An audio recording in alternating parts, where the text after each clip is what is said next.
Basic question है, capacity की capacity किन बातों पर निर्भर करती है। तो कैपेसिटी की कैपेसिटी जो निर्भर करती है, संधारित्र की धारिता, संधारित्र बोलते हैं हिंदी में, कैपेसिटी को बोलते हैं धारिता। फॉर्मूला ये है C=एप्सिलॉन A/D, अर्थात C का मतलब कैपेसिटी की कैपेसिटी, A का मतलब क्रॉस सेक्शनल एरिया प्लेटों की जो लगी उसके बीच में, और D का मतलब डिस्टेंस है।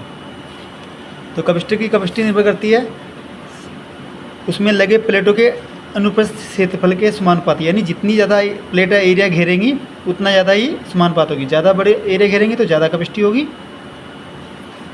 ठीक उसी प्रकार प्लेटों के बीच की दूरी पे, अर्थात देखो सेम कैपेसिटर है दोनों, लेकिन एक के बीच में डी का मान कम है, एक में डी का मान ज़्यादा है, तो इसका वैल्यू अधिक होगा और इस वाले कैपेसिटर का मान कम होगा। यानी देखो C inversely proportional 1/D।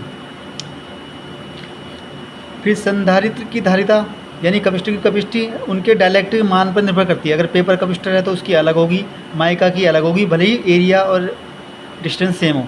Ceramic होगा अलग होगी, ऑयल होगा अधिक होगी।